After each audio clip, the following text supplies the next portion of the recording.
मुंबई महानगरपालिकेमध्ये क्लार्कच्या पदासाठी भरती होणार आहे आणि यालाच संबंधित आता अंजली दमन यांनी एक ट्विट केलेलं आहे जे सध्या चर्चेत आहे। आपल्यासोबत अंजलीताई दमन आहेत, आपण त्यांच्याशी बोलणार आहोत। ताई, ज्या स्वरूपाचं ट्विट तुम्ही केलं आहे, काय नेमकं म्हणायचं आहे तुम्हाला? नाही, कसं आहे, एकतर आज महाराष्ट्रात तरुणांना जॉब्स नाही आहेत, बिचारे म्हणजे त्यांच्याकडे काही ऑपॉर्च्युनिटीज निर्माणच होत नाही, जेमतेम होतात। जसं आता मुंबई महानगरपालिकेत 1846 फक्त पदं आहेत, त्यासाठी आता सगळ्या पूर्ण महाराष्ट्रातनं मुलं येणार।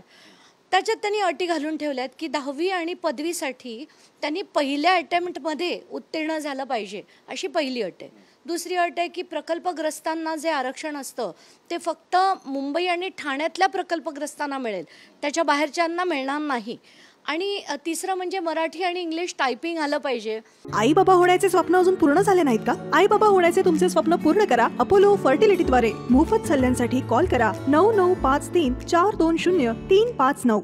एकतर टायपिंग आता करतं कोण, आणि कम्प्युटर्स बहुतेक सगळ्या नवीन पिढीला नक्कीच येतं, पण असं असताना या सगळ्या अटी घालणं आणि त्यातनं मुलांना बेदखल करणं हे कितपत योग्य आहे?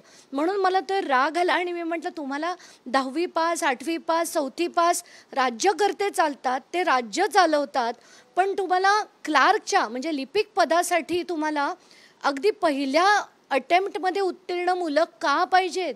अरे बाबा, तुम्ही गावात जाऊन बघा, किती खडतर परिस्थिती असते तिथे। एकतर शिक्षक नसतात, क्लासेस नसतात, तिकडच्या मुलांना इथल्यासारख्या सुखसोयी नसतात, तर अशी मुलं त्यांनी काही चांगलं पद त्यांना मिळू नये का? मुंबई महानगरपालिकेत नोकऱ्या मिळू नये का? ह्या सगळ्या गोष्टी ज्या आहेत ना, त्या अतिशय चुकीच्या आहेत। मी भूषण गागराणींशी बोलले आणि व्हॉट्सॲपवर माझं अश्विनी जोशींबरोबर पण चॅट झालं, तर भूषण गागराणींचं असं म्हणणं होतं की आपण प्रकल्पग्रस्त जे आहे ती कंडिशन कदाचित शिथिल करू, पण पहिली कंडिशन आता तो माझ्या हातात नाही आहे, कारण तो ठराव कधीच्या काळी झालेला आहे। ते आता मला ठरावाची कॉपी देखील पाठवणार आहेत, पण या ज्या अटी आहेत ना त्या मला सपशेल चुकीच्या वाटत आहेत आणि मुलांना योग्य तो न्याय मिळायला हवा असं मला नक्कीच वाटतंय। पण तुम्ही यामध्ये राजकारण्यांचे पण एज्युकेशनचा संदर्भ दिलेला आहे। अजितदादा पवार यांच्याबद्दलही म्हटलंय की ते 10वी पास चालतात। इतर नेत्यांची पण नावं घेतली, गिरीश महाजन SY BCom, विजय वडेट्टीवार 10वी पास आणि Shambhuraje Desai SY BCom, Bharat Gogawale 8वी pass, Sandipan Bhumre पूर्ण यादीच दिली।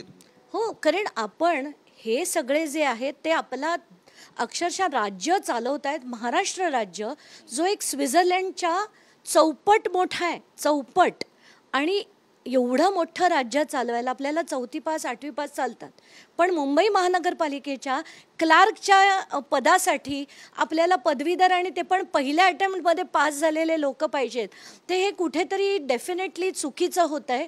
मला असं वाटतं की आपल्याला अतिशय संवेदनशील असणं गरजेचं आहे। नोकऱ्या तरुणांना नाहीत आणि त्यांना त्या मिळाल्या पाहिजेत, तर अशा अटी ठेवून ते मला वाटतं ते हे करणं चुकीचं ठरेल। तुम्ही काही कायदेशीर कारवाई या संदर्भात करणार आहात का, किंवा PIL एखादी फाईल करणार आहात का? कारण तुम्ही हे ट्विट केलंय, बरीचशी चर्चा जडू लागली आहे, एक्सच्या माध्यमातून पण बरेचसे कमेंट्स आहेत। नाही, कसं आहे की आता जर यांनी ऐकलं नाही, आता गागराणींची जसं मी म्हटलं बोलणं होतं आहे आणि अश्विनी जोशी ज्या GADच्या अध्यक्ष आहेत त्यांच्याशी पण बोलणं होतं आहे, तर त्यांनी ऐकलंच नाही तर मात्र कायदेत परत कोर्टात जावंच लागेल। पण हे प्रत्येक वेळेस कोर्टात जाण्यापेक्षा लोकांना कळत का नाही? मला तेच म्हणायचं की हे जर आपल्याला सगळे राज्यकर्ते चालतात, महाराष्ट्र राज्याचे अर्थमंत्री जर 10वी पास असू शकतात, तर महाराष्ट्राच्या BMC म्हणजे मुंबईचा एक क्लार्क त्यांना पहिल्या याच्यात उत्तीर्ण का हवा, हा प्रश्न मला विचारायचा वाटतो। आणि लोकांनी आता ह्या सगळ्या गोष्टी गंभीरतेने घ्याव्यात आणि कुठेतरी सगळं जो थ्रस्ट आहे तो ह्या सगळ्या गोष्टींकडे आलाच पाहिजे। नक्कीच एक राजकीय प्रश्न आहे ताई। लाडकी बहीण योजना आपण पाहतोय की सर्वत्र आता लागू व्हायला सुरुवात झालेली आहे, खात्यात पैसे पण येऊ लागलेत, पण अजितदादा पवार यांच्या राष्ट्रवादी काँग्रेसकडून अजित पवारांनीच 1500 रुपये दिलेत अशा पद्धतीची जाहिरात केली जाते आणि मुख्यमंत्री माझी लाडकी बहीण यातून मुख्यमंत्री शब्द देखील वगळलेला आहे। याकडे नेमकं कसं पाहता? योजना हायजॅक केली अशी चर्चा जडते, तुमचं मत काय? माझं स्पष्ट मत असं आहे की जर ही अजित पवारांची वैयक्तिक योजना असेल तर त्याचे जे असणारे पैसे हे अजित पवारांनी स्वतःच्या आणि राष्ट्रवादी अजित पवार गटाच्या खिशातनं द्यावे।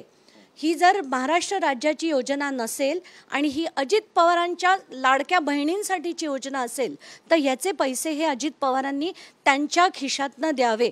आणि ही जर ॲड बंद झाली नाही तर नक्कीच कोर्टात जाऊन याच्यावर तसे डायरेक्टिव्ज मिळाले पाहिजेत. कारण आमच्या कराच्या पैशातनं आम्ही ते देशासाठी देतो, राज्यासाठी देतो, त्याच्या सुधारासाठी, विकासासाठी देतो. आणि अजित पवार जर अशी योजना करत असतील आणि त्याला स्वतःचं नाव देत असतील तर ती त्यांच्याच खिशातनं गेली पाहिजे, एवढं नक्की. तुम्ही म्हणताय कोर्टात जावं लागेल, कोण जाणार कोर्टात? तुम्ही जाणार कोर्टात? आमच्यासारखी लोक जातीलच नक्की. कारण हे गेले 2च दिवस मला पहिलं ऐकायला आलं आणि काल रात्री मी जेव्हा ती ॲड बघितली तर डोकंच फिरतं ऐकून की हे कोणाचे पैसे आहेत? हे आमचे पैसे आहेत.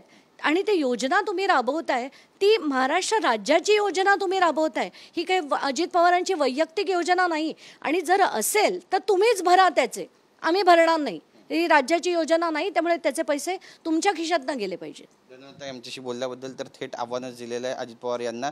आणि जर ही जाहिरात थांबली नाही तर कोर्टात जायची तयारी पण अंजली दमनिया यांनी दाखवलेली आहे. नेमकं आता त्या कोर्टात कशा पद्धतीनं जाणार आहेत आणि काय PIL फाईल होईल हे पाहणं सुद्धा महत्त्वाचं ठरेल. कॅमेरा पर्सन सिद्धेश नाईकसह गिरीश गायकवाड, TV9 मराठी, मुंबई.